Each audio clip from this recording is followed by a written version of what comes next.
je mets Virgin Radio, je pense, j'ai même pas réalisé que j'avais mis Virgin Radio. Et puis il y a ma chanson et je lâche mon téléphone, mon cœur bat à 100 à l'heure. J'ai appelé ma mère, je me suis filmée pour mon label et vraiment c'était un sentiment de bonheur.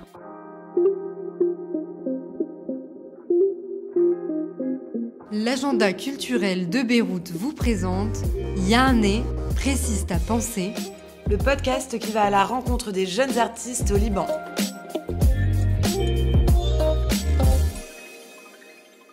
Salut à tous, c'est Leslie et Ella. Alors aujourd'hui on est avec Shana qui est chanteuse, jeune chanteuse. Shana, est-ce qu'en 2 mots tu peux nous dire qui tu es ? Bien sûr. Donc déjà je m'appelle Shana, j'ai 20 ans. Je suis en 3e année d'université et je suis en train de faire pour l'instant de l'événementiel et de l'hospitalité. Et je viens de commencer ma carrière dans la musique, ce qui est quelque chose de sublime. Et quand est-ce que tu as commencé la musique et la chanson ? Ça a toujours été dans ta vie ou c'est très récent ? Non, en fait, la musique, si on peut prendre déjà le côté de la musique, depuis que je suis toute petite, ma mère nous mettait de la musique classique avant de dormir, Vivaldi. Elle nous mettait le matin Michael Jackson, Jennifer Lopez. On regardait des DVD. Donc, c'était en fait que de la musique à la maison, positive vibes. Donc, je pense que c'est aussi d'ici. En fait, ma mère est un énorme impact, let's say, dans ma musique. C'est pour ça que je pense que j'ai eu cet amour super fort pour la musique. Et puis après, apparemment, déjà, j'ai commencé par la danse. Donc, j'ai eu cette écoute pour la musique qui était assez bien et professionnelle. Et puis voilà, j'ai commencé à chanter toutes les chansons de mes chanteurs préférés. Et bon, voilà. Et tu joues d'un instrument, tu fais de la guitare ou non ? Oui, okay. Je joue à la guitare et je regrette un peu, mais j'avais pris des cours de piano quand j'étais toute petite. J'ai pris 2 ans. Et puis après, je me suis dit, comme vous savez, tous les enfants, j'ai plus la patience, j'ai des cours, je déteste, je regrette complètement. Donc je pensais recommencer dans pas longtemps. Et comment on se rend compte qu'on a une belle voix ? Ouf. Même moi, pour l'instant, je me dis j'aime bien ma voix, mais pas au point où je peux réagir comme ma sœur et ma mère et comme, vous savez, l'audience autour de moi réagit quand je chante. Donc, c'est grâce à la famille peut-être et aux gens autour de nous. Et pourtant, tu as sorti ton premier single, Deeper Me. Est-ce que tu peux nous parler un peu de cette chanson et de quoi ça parle déjà ? Oui, bien sûr. Les coulisses. Cette chanson, en fait, elle est super importante à moi. Surtout parce que le label m'a envoyé cette chanson et il m'a dit « Ok, écoute, ça c'est les lyrics, ça c'est la mélodie. Tu dois arranger les lyrics et la mélodie à ta manière. Donc tu dois juste savoir comment tu vas le faire. » La chose la plus importante déjà pour Deeper Me ou pour n'importe quelle chanson, c'est que tu sentes que c'est ta chanson. C'est que tu te dis que elle me représente et que si tu vas la chanter, elle doit être à toi et que même si n'importe qui la chante, c'est ta chanson. Donc, déjà par le titre Deeper Me, c'est au plus profond de toi-même. Et quand je dis au plus profond de moi-même, je parle aussi au plus profond de toi et de n'importe qui écoute cette chanson. Surtout ces temps-ci, les relations sont assez difficiles. Directement, quand on sent qu'il y a quelque chose de faux, parce que nous, on sent qu'il y a quelque chose de faux, on tourne la page, on se dit, tu sais quoi, on va pas essayer de comprendre. Alors que, même pas seulement une relation d'amour, c'est en famille, ou avec des amis, ou quoi que ce soit dans la vie, avec ta sœur ou quoi que ce soit. Il faut que tu ailles au plus profond de cette personne pour savoir exactement qu'est-ce qui se passe dans leur vie, pour pouvoir respecter son opinion et pour pouvoir comprendre son comportement, comme surtout m'aimer à moi-même et savoir ce qu'il y a au plus profond de moi pour pouvoir aussi comprendre ce qu'il y a de plus profond chez les autres. Mais du coup, c'est pas toi qui l'as écrite ? Non, c'est le label. C'est mon manager et mon executive producer qui s'appelle Daniel Korkov, qui est exceptionnel et pour l'instant, il est en train d'écrire les chansons. Je suis en train d'essayer d'écrire les chansons. Par contre, mes lyrics et la manière dont j'écris n'est pas encore assez professionnelle pour pouvoir la publier. Donc, ouais. Mais à terme, tu comptes écrire tes propres chansons ? Oui. Et ce qui se passe, c'est que j'ai tellement confiance en mon manager que je lui raconte mes histoires, ce qui s'est passé à l'école, dans ma vie ou quoi que ce soit. Et soon, vous allez écouter les prochaines chansons, j'ai très hâte. Et ça parle en fait de ma vie personnelle. Et je lui fais tellement confiance qu'il sait exactement quoi écrire. Et il me montre un peu comment je suis supposée aussi écrire si c'est moi qui serais en train d'écrire ma propre chanson. Donc, il chanson. s'inspire vraiment de ta vie pour écrire les chansons. Moi, c'est ce que je veux, en fait. Okay. Je trouve que si j'ai envie de chanter, en tout cas dans toutes les chansons, si je chante par exemple une chanson d'Alicia Keys, If I Ain't Got You or No One, je vois les lyrics, j'écoute la mélodie et je peux... I can relate. Tu t'identifies je m'identifie, exactement. Je m'identifie tellement, donc j'aimerais m'identifier dans mes paroles aussi, surtout que ça va être ma chanson et je veux aussi inspirer les autres pour qu'ils puissent aussi s'identifier. D'ailleurs, est-ce que tu peux nous dire comment tu définirais ton style ? C'est quoi ton style de musique ? Oui, pop, acoustic pop. Déjà pour ma musique, pour mon chant et pour les chansons que j'écoute. Mais aussi parfois j'écoute du jazz, etc. Oui, parce que Deeper Me, il y a quand même une vibe un peu jazzy, je trouve. Voilà, avec le saxophone et tout ça. Donc moi j'ai juste voulu aussi équilibrer. C'est pour ça que directement ils m'ont envoyé la mélodie, j'étais genre ok j'adore, juste parce que le moment où j'ai entendu le saxophone, j'étais ok il y a aussi ce style et cette balance entre le jazz que j'adore et le pop que j'écoute très souvent. Et c'est quoi tes influences, tes inspirations, les artistes que t'écoutes énormément, etc. Oui, en fait même avant de parler de mes inspirations dans la musique et les artistes, je veux juste dire que j'ai eu cet amour pour la musique grâce à ma mère, qui est mon inspiration non seulement du côté de la musique, mais dans la vie, dans mon comportement, en étant authentique, infatigable comme ma mère. Parfois, they define me de cette manière. Et ouais.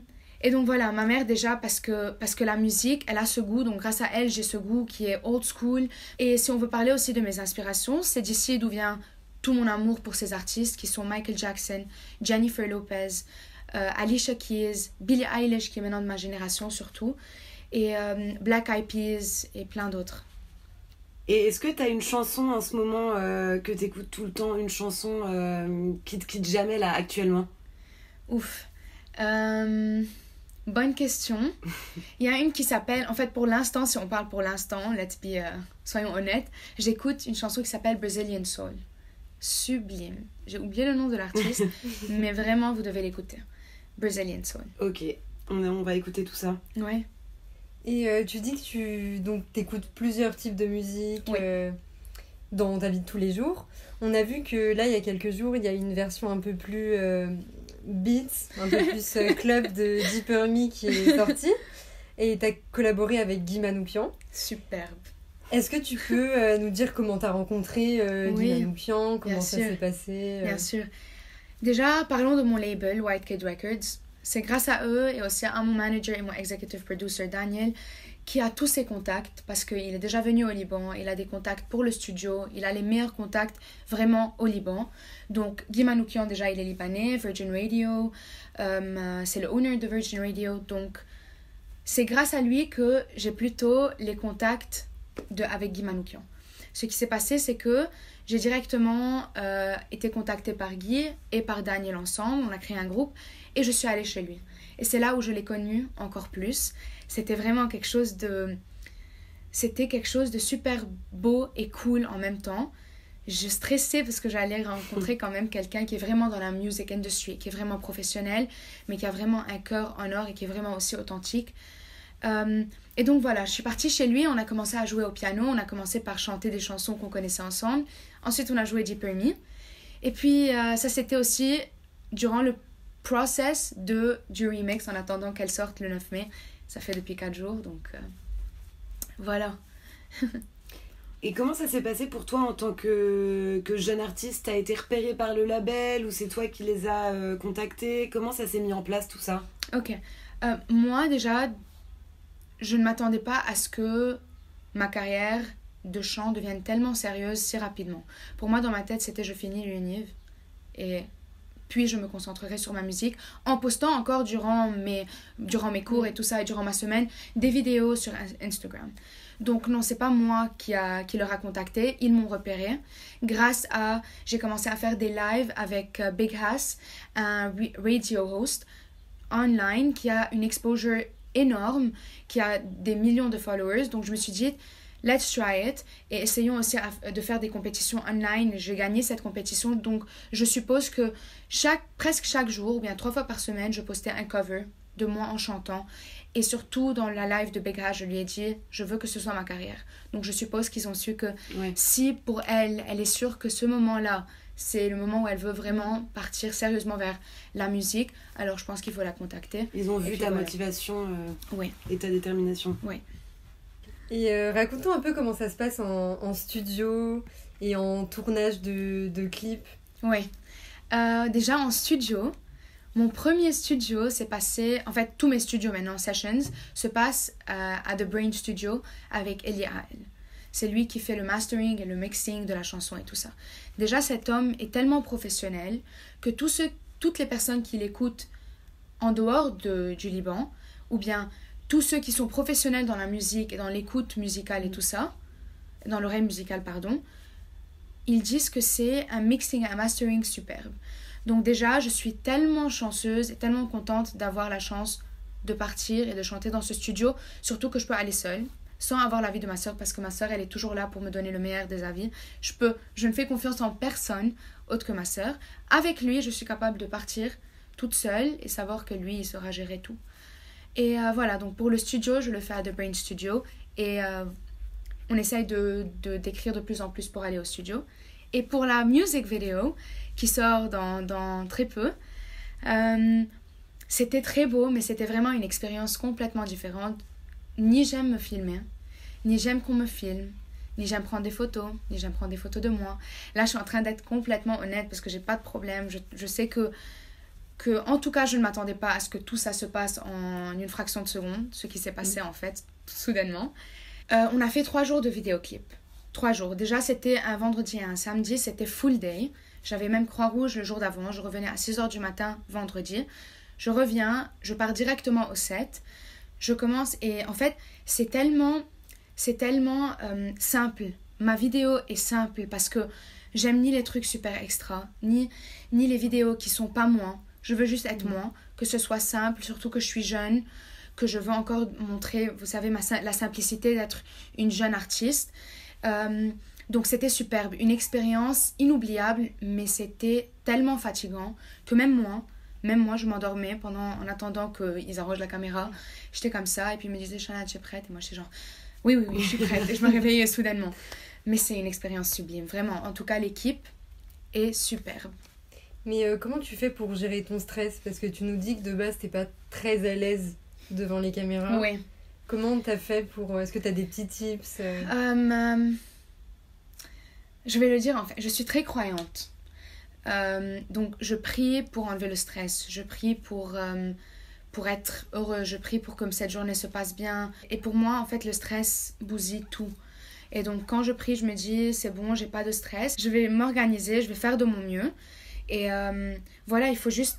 En fait, c'est les priorités aussi qu'il faut mettre en place. Donc moi, j'ai l'université que je dois finir. Et en même temps, je m'organise à pouvoir partir et faire ma musique, écrire mes chansons et partir au studio, vidéoclip. Tout ça, c'est balanced. Et aussi à la Croix-Rouge. Donc, je prends toutes mes priorités. Et ensuite, je sais que moi, j'adorais danser. Et je partais prendre des cours. Et j'adorais sortir et tout ça. Mais ces temps-ci, j'essaye d'un peu d'éviter pour prendre la priorité surtout. Et surtout parce que si j'ai cette opportunité d'avoir demain un clip alors que j'ai organisé ma journée d'amusement et de plage et tout ça, j'annule tout parce que ça vient pas une fois. La plage, ça vient toujours. Let's say, je donne un exemple. Donc voilà. Et donc pour toi, l'université, c'est quand même la grande priorité. Oui. Et même mon label me dit, focus, concentre-toi sur la musique, mais aussi pour nous, la priorité, c'est l'université. Mais je vais aussi être honnête avec vous, le stress, il y est toujours, malgré tout. Je suis quand même un être humain qui stresse à cause de, par exemple, est-ce que j'ai été bien dans cette vidéo ? Est-ce que j'ai bien fait mon examen ? Est-ce que j'ai bien chanté ? J'ai le stress d'être au studio au moins 7 heures à l'intérieur en train de chanter avec mon label qui me dit non, refais. Ce qui est sublime parce que je suis en train de faire ma passion, donc ça me fatigue et c'est un stress, un beau stress. Un bon stress. Un bon stress, exactement. Ouais, c'est plus du trac voilà. du stress. Et c'est très normal. C'est oui, très normal. Ouais. On a remarqué que quand même depuis Deeper Me et depuis que tu as été aussi prise en charge par le label, etc., ton compte Instagram, il a pas mal changé. Oui. C'est plus professionnel et on se demandait si du coup ton label a un mot à dire là-dessus. Bien sûr. et est-ce qu'il t'aiguille sur ce que tu dois poster, etc. ou est-ce que tu gères tout toute seule? En fait, déjà, je ne dirais pas m'aiguille dans le sens où ils me disent quoi poster et j'ai pas le droit de donner mon avis. Je suis celle qui décide quoi poster. Si je suis bien dans la photo et je me sens confortable, je leur dis ok, postez-la. Mais eux, oui, ils sont responsables de tout ce qui est commercial. Tout ce qui est à propos de ma musique, studio, les vidéos, les editing, les playlists sur Nrami qui sortent et tout ça. Tout ce qui est commercial et qui a à voir avec ma musique et qui n'a rien à voir avec ma vie personnelle, ils sont responsables de tout ça.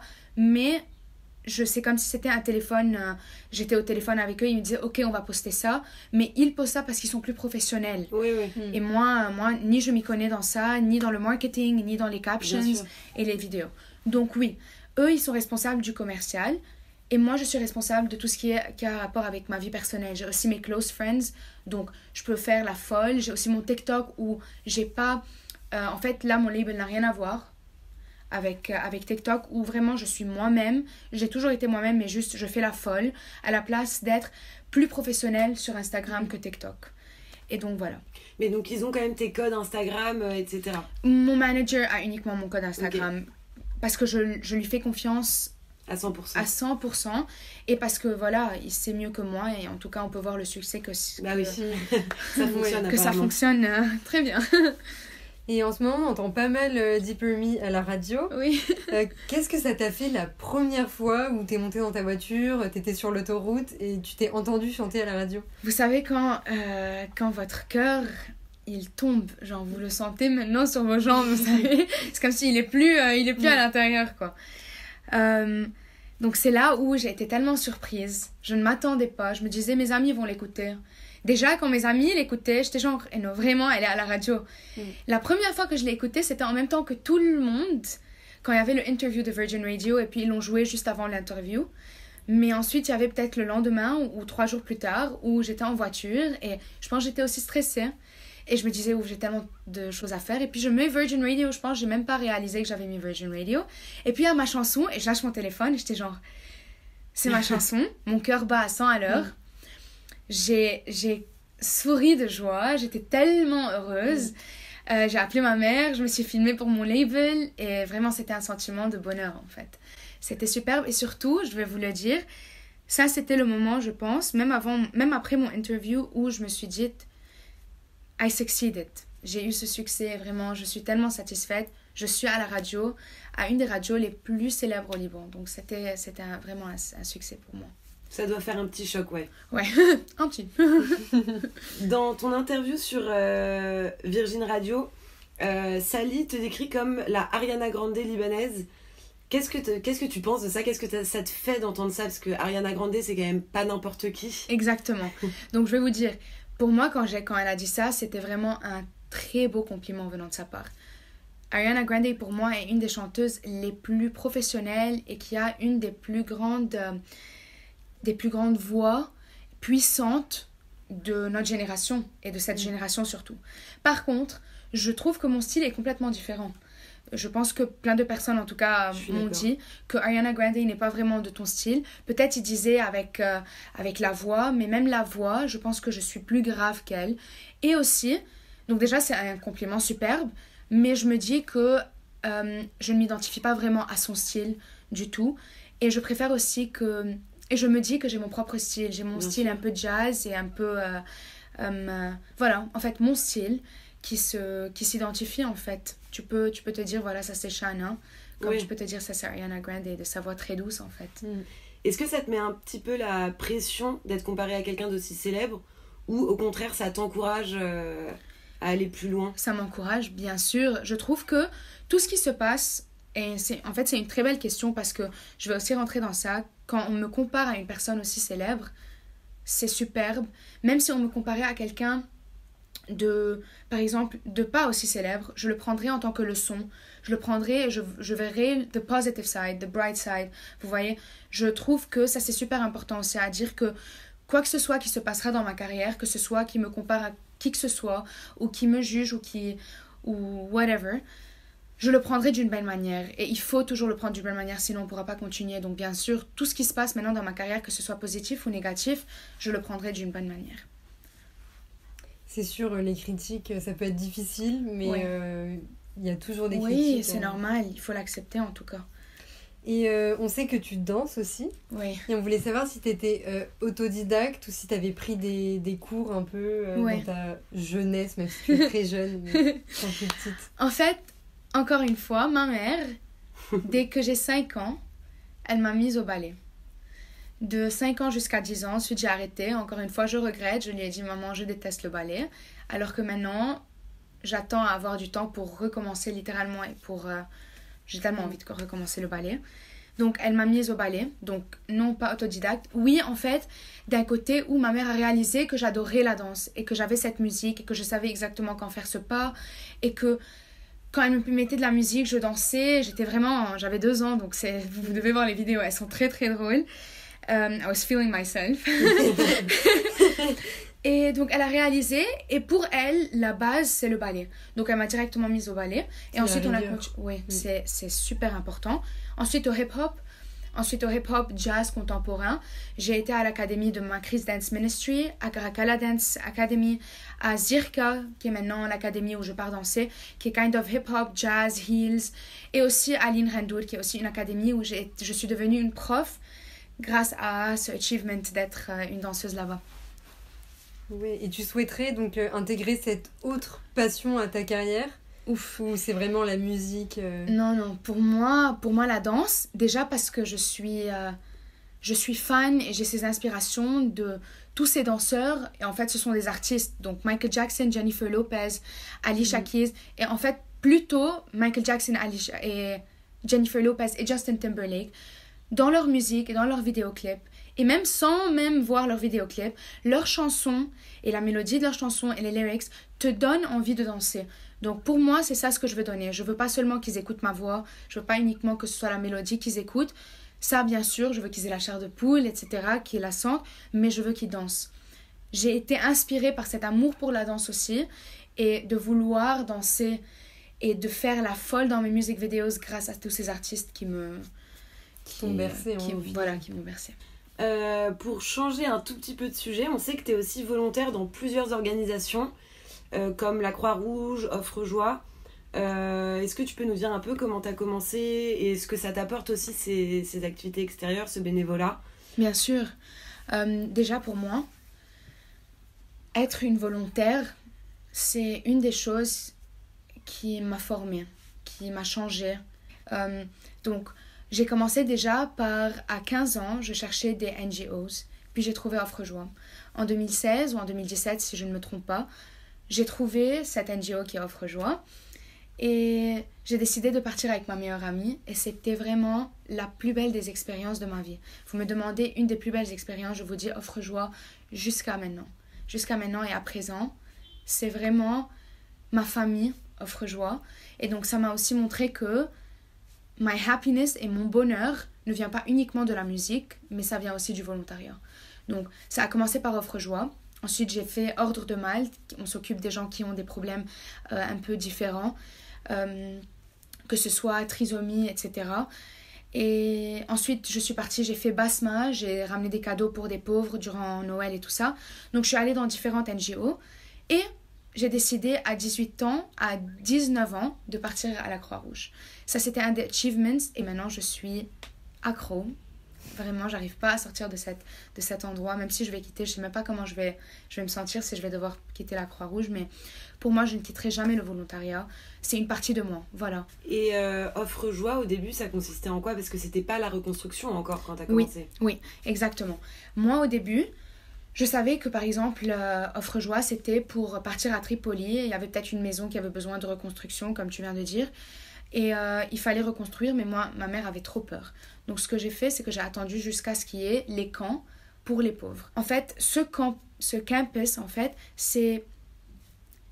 On ramène des gens et des pauvres, en fait, des jeunes, de toutes les villes du Liban. Et parfois, on prend une ville spécifiquement.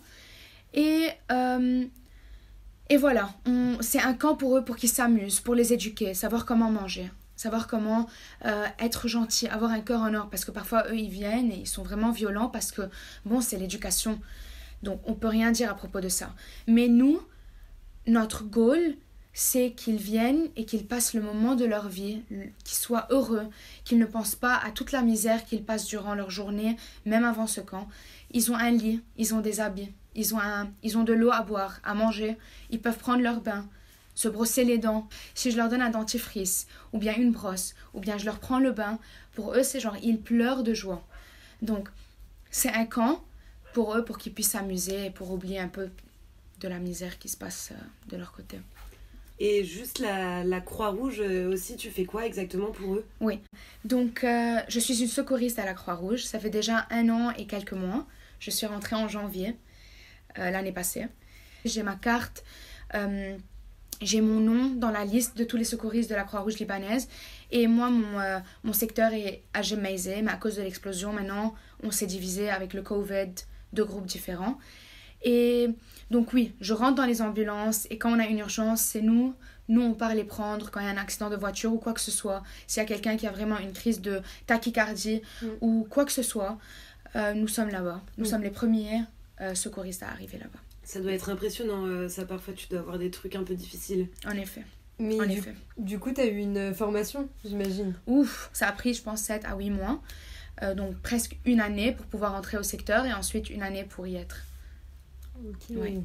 Et comment tu arrives à jongler entre donc la Croix-Rouge, tes études, la chanson, les clips, les cours de danse? Enfin, c'est impressionnant. On a l'impression que tu es infatigable, comme tu nous as dit tout à l'heure. C'est quand tu fais ce que tu aimes.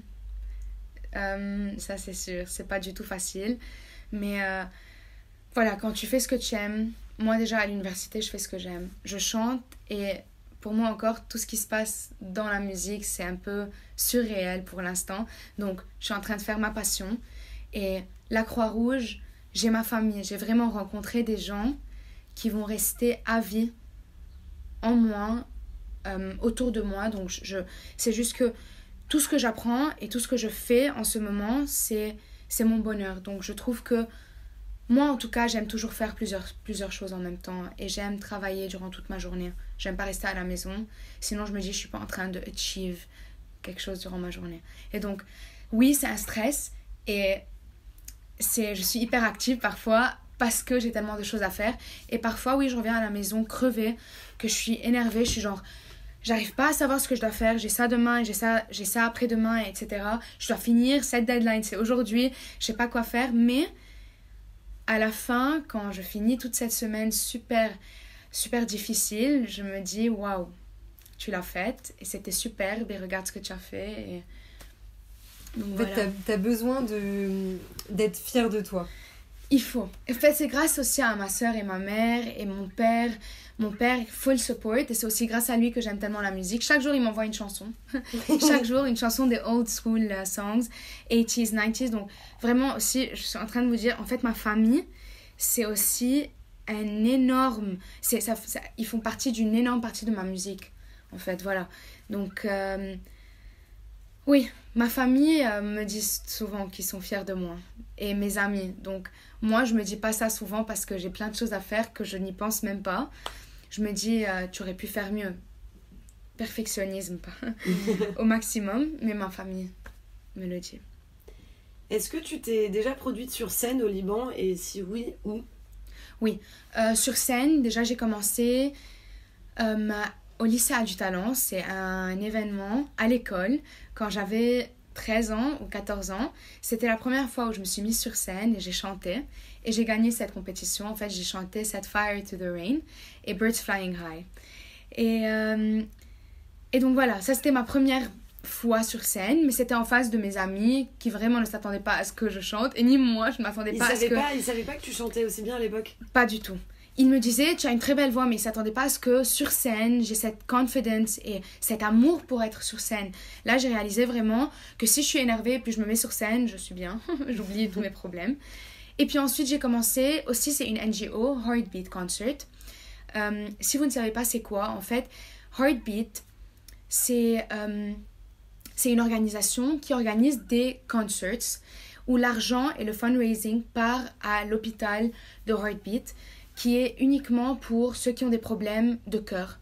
Et donc nous on fait des concerts où vraiment 3000 à 4000 personnes viennent. C'est énorme. Donc ça c'était pour au moins 5 ans pour l'instant. Et même à présent nous sommes ensemble. Mais à cause de Covid on n'a pas pu vraiment continuer le concert. Mais ça fait 4 ans que je suis sur scène avec eux. Et pour moi ça c'est l'expérience qui m'a le plus appris pour pouvoir savoir comment enlever mon stress quand je suis sur scène et tout ça. Donc oui, sinon autre que ça, j'ai jamais été sur scène. J'ai plus été sur scène. Bientôt. Ouais. Oh, fallait. Et tu préfères chanter en studio ou sur scène, en concert, etc. C'est une question très importante et très intéressante. Je sais pas exactement quoi dire. En fait, au studio, je suis plus... je me relâche. Du côté où je me relâche, donc vraiment je fais mes manières, je lâche mes cheveux, je suis moche au studio pour pouvoir faire sortir tout ce que j'ai en moi. Bien sûr sur scène et au studio je suis heureuse, mais bien sûr sur scène je suis encore plus heureuse parce qu'il y a mon audience, je suis en train de chanter, je suis en train de réaliser mon rêve, les gens sont en train d'écouter ma musique. C'est plus un partage. Voilà, c'est plus un partage et surtout au studio la chanson n'est pas encore prête. Sur scène, elle est prête. Peut-être mon album, quand je serai sur scène, sera complètement fini. Donc là, je serai sur scène et je serai genre, wow, these are my songs. Et surtout l'adrénaline qu'on ressent avec l'audience autour de nous, la musique derrière et moi qui réalise mon rêve. Oui, bien sûr, sur scène, c'est encore plus puissant. Et dans 5 ans, qu'est-ce que tu aimerais avoir accompli d'ici 5 ans? Ok. Pour moi, je vis au jour le jour. Donc, vraiment, avec tout ce qui se passe en tout cas, je ne veux même pas me demander ce qui se passe demain. Je ne vais même pas me dire, est-ce que, tu sais quoi, je ferai ça demain. Ou bien, tu sais quoi, je veux que dans 5 ans, je sois cette personne, cette personne-là, cette personne. Et du coup, quels sont tes projets en cours, les projets pour les mois à venir, par exemple? Donc, pour l'instant déjà, notre projet, c'était le remix avec Guy Manoukian. Ça, c'est fait. On a la music video qui va sortir soon, ça c'est fait. L'album qui sort cet été. Je ne peux pas dire. C'est soon aussi. Oui, c'est très soon. Donc on est en train vraiment d'écrire des chansons. On part au studio pour des heures. On fait des shootings, plein de choses, des interviews. Donc voilà. Pour l'instant c'est l'album. Et c'est écrire des chansons et pouvoir m'améliorer en musique et prendre des cours de chant. Je n'ai jamais pris des cours de chant. J'ai pris juste une fois des cours de chant l'été passé avec une prof exceptionnelle qui s'appelle Grace Zeytounian. Mais elle a voyagé au Canada à cause de la situation et de toute l'explosion. Donc maintenant j'ai commencé à prendre des cours. Donc je prends des cours de chant et voilà, c'est l'album. Est-ce que tu peux nous en dire un peu plus ou c'est encore top secret? Ok, déjà, Deeper Me c'est The Main, la chanson qui est, vous savez, celle qui en fait... c'est la première chanson de l'album, surtout que le cover album, ça va être Deeper Me, parce que c'est ma première chanson, It's a Dream Come True et tout ça. Les chansons vont être, voilà, vont parler de ma vie, vont parler de mes expériences, mais je ne vais pas dire en plus à propos de mes expériences, parce que je veux que chacun d'entre vous, ou bien même de mon audience, s'identifie à sa manière, qu'il imagine sa propre histoire et tout ça. Donc... It's a deeper me, au plus profond de moi, ce que j'ai ressenti, ce que je ressens aujourd'hui, ce que d'autres ressentent, c'est vraiment au plus profond de chacun d'entre nous pour que chacun d'entre nous puisse écouter cette chanson et se dire waouh, j'ai vécu cette histoire et voilà. Et l'album il va s'appeler Deeper Me aussi du coup ou... Oui. Ok. Oui. Et tu sais combien de chansons? On essaie de grappiller des infos. Est-ce que tu sais combien de morceaux? Je préfère ne pas dire exactement le nombre, mais nous, on est en train d'espérer de faire au moins 8 à 9 chansons. On espère.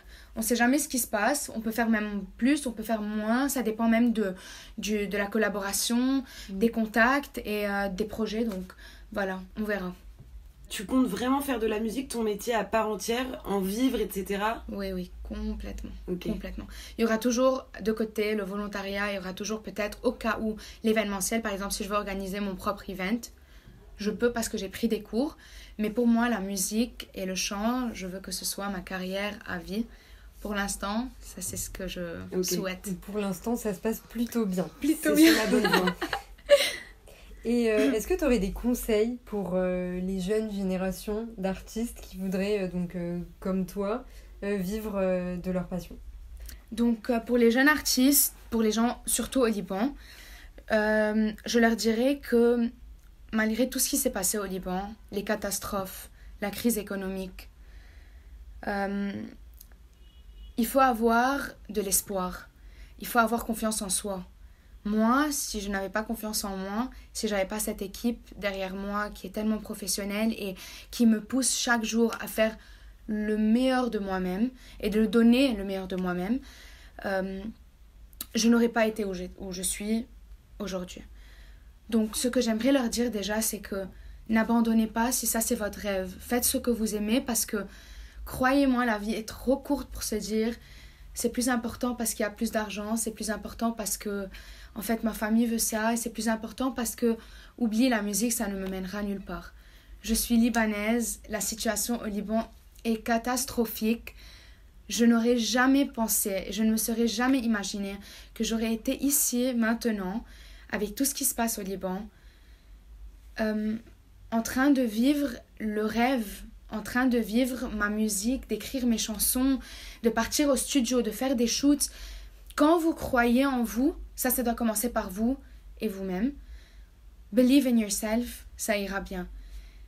Poussez-vous, travaillez dur et en même temps aimez-vous, aimez votre travail, aimez votre... go step by step, c'est super normal et surtout être patient. Il faut surtout être patient parce que ça vient pas comme ça en un clin d'œil. Ça vient avec le temps et avec le temps, on apprend encore plus et grâce à ça, on devient plus professionnel et on aime plus ce qu'on fait et on a une équipe autour de nous qui apprécie notre effort comme on appréciera notre effort et on sera satisfait de nos propres succès. Donc, n'arrêtez pas. Don't lose hope, il faut oser. Est-ce qu'on peut te suivre sur les réseaux? Est-ce que tu peux nous donner tes réseaux? Bien sûr. Pour qu'on puisse suivre tous les projets, la sortie de l'album, etc. Bien sûr. Alors déjà, Instagram. Mon nom est assez compliqué, j'écoute ça assez, mais je vais vous le dire. Donc c'est ss.hh.a.n.a. Déjà parce que le nom Shana, écrit normalement, il y a beaucoup d'artistes qui écrivent ce nom. Donc déjà, moi j'ai trouvé que c'était assez artistique et surtout out of the blue. Sur Facebook, c'est le même nom. Spotify, il y a Anrami, il y a où vous voulez. Il y a aussi YouTube, Deezer, Music, Apple Music. Toutes ces plateformes, j'y suis. Et il y a aussi SoundCloud. Donc c'est le même nom. Vous pouvez me suivre avec le même nom. Et voilà. Super. Et moi, j'ai une petite requête de Bien fin. sûr. Est-ce que tu pourrais nous chanter quelque chose Ah oui, bien sûr. Pour dire au revoir à nos Bien auditeurs. sûr. Vous voulez que je chante ma chanson ou bien n'importe quelle chanson? Comme tu veux. Ce que tu as le plus envie de chanter. Ok. Bon, parce que au cas où les gens n'ont pas écouté ma chanson, je vais la chanter acoustique a cappella. Ok. A part of me just died, another just awoke. An endless loop, I tried to be the best of me to you. You. 'Cause I want you hold to me alone. I know you're scared and I am too. We will survive, we can't be true. The time will turn, we'll pull through. Yes. Deeper is a deeper me, a deeper me, a deeper you. A darker matters hold us strong and all the in-between. In-between. All around us are our friends. They chat it up like it's the end, like nothing's gonna work at end, and we will fall apart.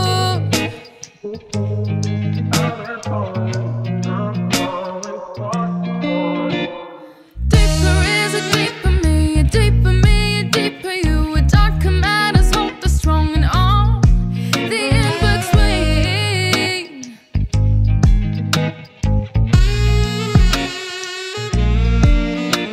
I fight for you and you for me. We struggle, yes, but it's the fee. The days and night. I want big blood, if not together. How can I be?